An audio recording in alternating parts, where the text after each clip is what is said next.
There's spider webs on all the bushes, leaves on the ground, a candy aisle in every store, and a concerning amount of decorations on your neighbor's lawn. That can only mean it's time for Halloween. But with its jack-o'-lanterns, tricks, treats, costumes, and apple bobbing, you'd be hard-pressed to find any religious context in the modern celebration. So if you're confused how a Celtic bonfire ritual became a global excuse to sell overpriced costumes to children, you'd be in good company, as the answer lies somewhere in the true history of Halloween. Backing up the clock 2,000 years, most everyone begins these videos by mentioning Samhain, a day that marked the end of summer on the Celtic solar calendar. The Celts themselves were an Iron Age cultural group in northwestern Europe, loosely bound together by a shared system of language and beliefs. Their descendants can still be found today in Brittany, Wales, Ireland, and Scotland, as well as Cornwall and parts of northern Spain. Samhain, like the Celtic spring festival of Beltane, was seen by the people as a time when the boundary to the other world thinned. This meant that the Ishi, the spirits or fairies, could more easily cross between this world and the next and bring their tricks back with them. To avert their wrath, offerings of food and drink, modern treats, were left on village doorsteps to satiate any spirit looking to spread their mischief and tricks. It was even believed that the souls of the dead would return to visit their families this one night of the year, and so places were set at the dinner table to welcome back deceased relatives. You can see remnants of this celebration in the Dia de Muertos, Day of the Dead in Latin America, which isn't meant to be a spooky event, but a time to come together and remember the loved ones that have passed on before you. Prayers would be offered for their souls, and then the eating, drinking, and games would begin, with well-known events like apple bobbing, which has its own curious Halloween history. Sometimes called Snap Apple, it dates back to the Roman occupation of Britain, when the conquering army merged their own celebration of the fertility goddess Pomona on November 1st with the Celtic festival of Samhain.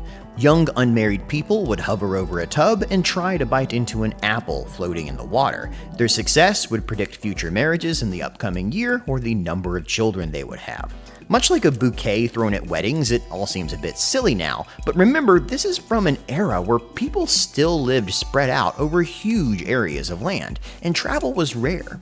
Festivals like Halloween brought together families from faraway villages and farms, and if it wasn't for fun games like bobbing for apples, your great-great-grandparents may never have even met each other. Huge bonfires have been a part of Halloween feasts and celebrations from the very start.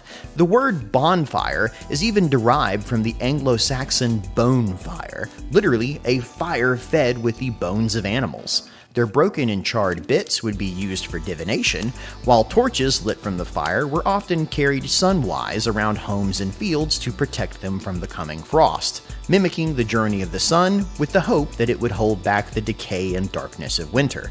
These same practices were even later encouraged by Christian missionaries, who told them to light the bonfires to instead keep away the devil. More practically, the Celts were a pastoral people, and the celebration of Samhain coincides with the time cattle and sheep were moved from their summer pastures to a place closer to home for the winter, and any excess livestock would be slaughtered to be eaten during the cold months ahead. But something had to be done with all those extra bones lying around. Hence the bonfire, which soon spawned new traditions of its own. In Scotland, young men were known to paint their faces with the soot and ashes of the bonfire, then go about the village house to house, threatening to do mischief if they weren't welcomed with a treat. Using soot to disguise one's face against enemies both real and spectral has a long history in Gaelic culture, and most cite that the blackened face in this ritual is a relic of a time when celebrants would smear a bonfire's ashes on themselves for protection in the dark night and success in upcoming raids and hunts. Dressing in costume and going door to door for treats has been a part of Halloween since at least the 16th century. Mumming, or guising as it's called, involves dressing in costume to perform snippets of a comedic play in exchange for sweets even today. But as these plays often feature Moorish or African characters, there is also a tradition of blackface associated with the performances, which has led to controversy and outright bans of the face painting in recent years. The practice of children visiting door to door, though, began in England, where groups of poor people called alms seekers, who were often children, would travel around the village during All Hallowtide, collecting soul cakes in exchange for prayers for the souls of the givers' friends and relatives. Often they would wear costumes as they walked around town, as it was believed the souls of the departed wandered the earth until All Saints' Day, and Halloween was the last chance for the dead to gain vengeance before moving on to the next world. To avoid being recognized by any avenging ghosts, people would don masks and costumes to disguise their identities. Some believe this is a Samhain remnant, where villagers would impersonate spirits and take gifts on their behalf. Local church parishes, though, rather than outright banning the custom and costumes, encouraged children to instead dress as saints when they went visiting for treats. These folk traditions were slowly pushed to the edges of the Gaelic world as Christianity co-opted October 31st for itself. Samhain became All Hallows Even, or the night before All Saints' Day. As for the name, it's only a matter of dropping the V to become modern Halloween. But in the Gaelic-speaking world, at least, Halloween never really lost its pagan overtones. Guising masqueraders still carried around spooky carved lanterns made out of scooped-out turnips as they visited homes around the village, to be rewarded with cakes, fruit, and money. Scary faces were carved into these turnip lanterns, and the grotesque creations were carried to ward off evil spirits and frighten small children on the street, though most were simply set on windowsills to keep any lingering ghouls out of your home.